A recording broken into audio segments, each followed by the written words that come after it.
दुर्गा सप्तशती की श्रृंखला हम चला रहे हैं। दुर्गा सप्तशती की हम श्रृंखला चला रहे हैं कि कौन सी अध्याय की कौन सी शक्ति है और किस तरह हम अपना कार्य सिद्धि प्राप्त कर सकते हैं स्वयं में। तो अभी तक हमने चतुर्थ अध्याय तक की बात की, जिसमें कि भय मुक्ति, मानसिक इल्यूजन्स खत्म होना, मानसिक अवसाद खत्म होना, शत्रु भय मुक्ति, बैलेंस, आध्यात्मिक उन्नति। अब पंचम अध्याय की बात करते हैं। पंचम अध्याय में क्या है? पंचम अध्याय किस कार्य आता है?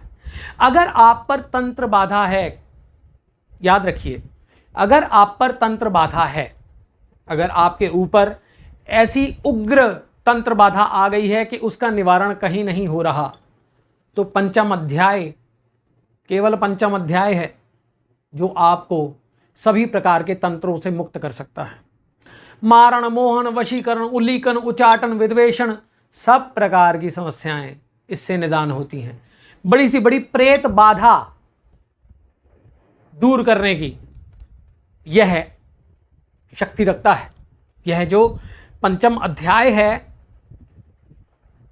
वह बड़ी से बड़ी प्रेत बाधा, किसी के ऊपर ब्लैक मैजिक हो गया है, किसी को लगता है कि काला इलम हो गया है, किसी को लगता है कि कोई अघोर क्रिया हो गई है, तंत्र क्रिया हो गई है, कोई मारण क्रिया हो गई है, उच्चाटन, वशीकरण, उल्लीकन, या फिर किसी ने मसान इत्यादि कुछ भी कर दिया है, तो पंचम अध्याय, पंचम अध्याय से बड़ा कुछ नहीं, यही तो शस्त्र बनते हैं हम आके।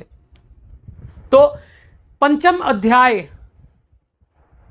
आपको सभी प्रकार की प्रेत बाधाओं से, सभी प्रकार के ब्लैक मैजिक से, कोई नजर दोष और उसके साथ में कोई भी आपका परस्पर शत्रु है जो आपको पता नहीं कि आपके आसपास है, उसको भी दूर कर देगा ये। और आपको स्वयं ही ज्ञान होना शुरू हो जाएगा। सभी, अगर आपको लगता है घर में नेगेटिविटी है, आपके घर में कोई नेगेटिविटी है, कोई बहुत देर, कई बारी क्या होता है, मैं आपको बताता हूँ, बहुत सारे फ्लैट्स ये वो, यहाँ व्यक्ति जाता है या कहीं जाता है ना, तो वहाँ पहले से ही प्रेत होते हैं। मेरे साथ हो चुका है ऐसा। मैं रेंट पे रहता तो किसी घर पे गया, वहाँ पे था, चलो थोड़ा नॉलेज है तो हो गया, परंतु वो लैंडलॉर्ड जो थे उन्होंने हमें बताया नहीं। परंतु जब हम गए वहाँ पे तो आसपास के पड़ोसियों ने बोला कि आप कहाँ आ गए, यहाँ तो उठा उठा के फेंकती है। हाँ तो खैर हम बच गए, शुक्र है माता रानी का। पंचम अध्याय किया, सब ठीक हुआ। ये तो मैं भुगत भोगी हूँ इस चीज़ का।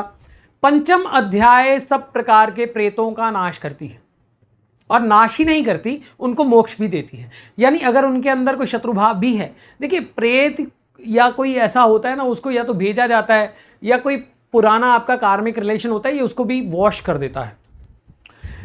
पंचम अध्याय कीजिए। यदि आपको ब्लैक मैजिक लगता है, कोई भी आपको लगता है कि कोई नज़र दोष है, कोई व्यक्ति आप पे परस्पर कुछ कर रहा है, आपको ऐसा लगता है और उसका निदान नहीं हो रहा, तो रेगुलर कीजिए।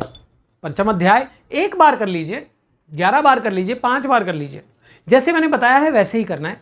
क्षमा प्रार्थना 3 बार मांगनी है भैया, क्योंकि हम नियम के खिलाफ जाते हैं। वैसे ये नियम के खिलाफ नहीं है, ये हमारे गुरु द्वारा बताया हुआ जो है वो मैं आपको बात बता रहा हूं।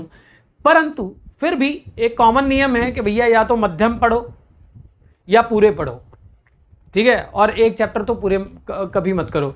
अब इसमें यह भी होता है कि बहुत सारे लोग ऐसे भी हैं जो कि नवरात्र में 9 दिन लगातार एक चैप्टर पढ़ते हैं और अंत में वो जो है नवमी पे पूरा कर देते हैं अपने उस पाठ को, तो वो भी ठीक है। परंतु अगर आप रेगुलर लाइफ में करना चाहते हैं तो इसको पंचम अध्याय को आप कर सकते हैं। और केवल वही नहीं करना है कि भी पाठ कर लिया अब मेरी शत्रु भय हो जाएगा, नहीं। उस दुर्गा का अवतरण कहाँ से होगा आपके अंदर, जब तक आपका भाव नहीं है, कन्विक्शन नहीं है। तो पूरी कन्विक्शन के साथ, निर्भय होकर, निर्भयता के साथ अभयदान तभी मिलेगा जब आप निर्भयता के पास जाएंगे। क्योंकि अभय, निर्भयता, फिर अभय, सॉरी माफ कीजिए, पहले भय, फिर निर्भयता, फिर अभय है। अभयदान तभी मिलता है जहां ना मृत्यु है ना जीवन है।